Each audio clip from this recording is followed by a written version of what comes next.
a young woman, a knife, a shower, and a scream that echoed far beyond the silver screen. Welcome to True Crime Hub.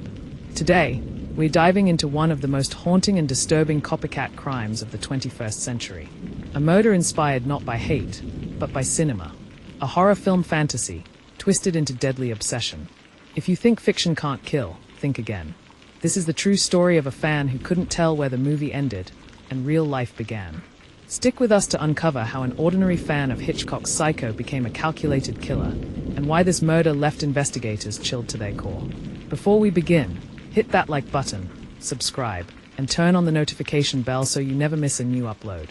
Your support helps us continue telling the stories that matter. Viewer discretion is advised. The following story contains scenes of violence, obsession, and mental illness that may be distressing to some audiences. Lucas Baird was 27. Unremarkable. A face you might pass in a crowd and forget moments later. A shy video store clerk in a sleepy Pennsylvania town. Lucas had no criminal record, no violent history, and no friends. At least, none who truly knew him. What Lucas did have was a mind gripped by delusion. It started innocently. A teenager binge-watching horror classics, where monsters lived in black and white frames, and screams never bled into real life. But for Lucas, Psycho wasn't just a film, it was scripture. Hitchcock wasn't a director, he was a god. He watched Psycho every day, sometimes twice. He studied Norman Bates's movements like a dancer learning choreography. He quoted the lines under his breath while restocking DVDs. He painted the walls of his bedroom blood red. In online forums, he wrote fictional continuations of the film, where Marion Crane was resurrected, only to be stalked again. Neighbors described strange behavior. They'd hear muffled screams from his apartment. Not of fear, but of rehearsal. They assumed it was just the TV. Inside, Lucas was building his fantasy. Piece by piece, he bought vintage furniture to match the Bates Motel, recreated the shower scene set from scratch, even installed the same curtain pattern, ordering custom fabric from a film prop replica site. A mock window, a red light in the bathroom, to simulate the film's black and white shadows. A taxidermy bird on the wall. He believed this made him closer to Norman, to Mother, to the film that, for him, had become life itself. Lucas's spiral didn't go unnoticed. He had once tried to date, attending a speed dating event where he reportedly quoted Psycho for the full 3 minutes. A boy's best friend is his mother, he muttered to a confused woman, who laughed nervously and walked away. He was let go from his job after a female co-worker filed a complaint about him following her car after work. But no charges were filed. Lucas simply vanished deeper into his world. A therapist, whom he visited briefly on the insistence of a concerned relative, diagnosed him with delusional disorder and signs of schizoaffective psychosis. But Lucas stopped attending after 2 sessions. Said the therapist didn't understand Hitchcock. In his journals, Lucas wrote, "The real world is dull. Hitchcock is precise.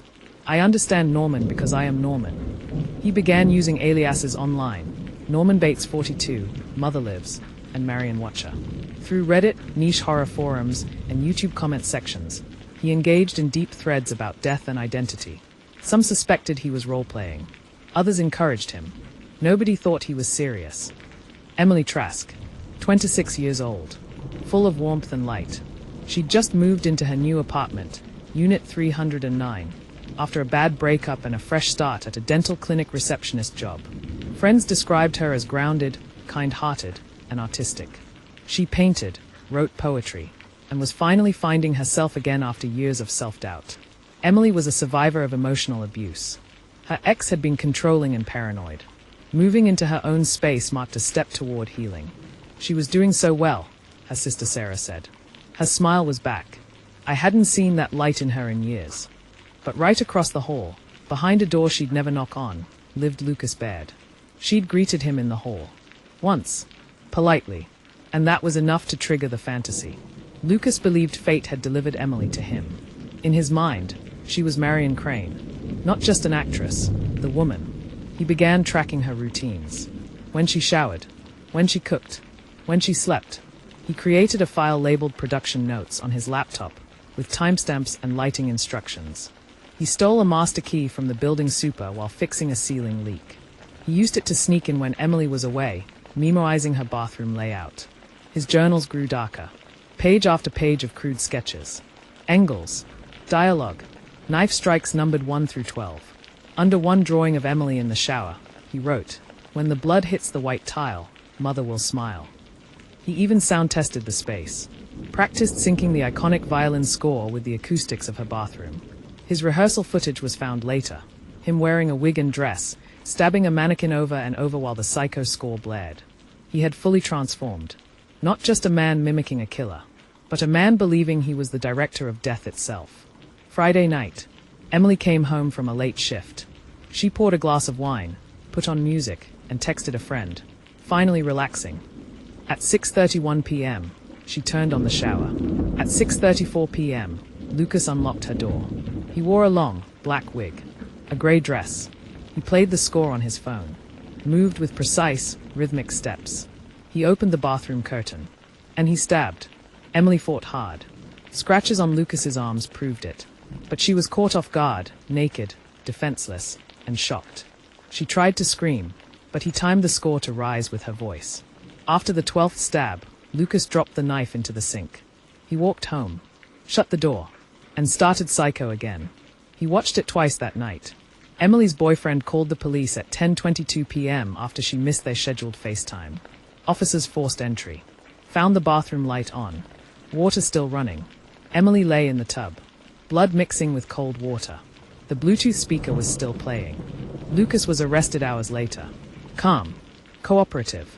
His first question to detectives was, did the blood look like the movie? The trial became a media circus. Horror and cinema communities debated accountability.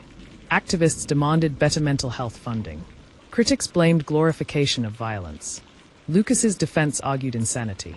Prosecutors argued obsession and premeditation. In court, Lucas recited dialogue from Psycho, referred to Emily only as Marion. After a 3-week trial, Lucas was convicted of first-degree murder. Life without parole. He smiled when the verdict was read. Emily's family founded Project Curtain Call, a non-profit focusing on media-influenced delusion and early intervention. Her art was displayed posthumously. Thousands came to see it. Experts still reference the case. It remains a chilling blueprint of how media obsession can spiral into fatal action when untreated mental illness festers in isolation. The murder of Emily Trask wasn't a movie. It wasn't fiction. It was a preventable tragedy hidden beneath layers of delusion and silence. If you or someone you know is showing signs of obsession or delusional thinking, reach out. Speak up. Don't wait.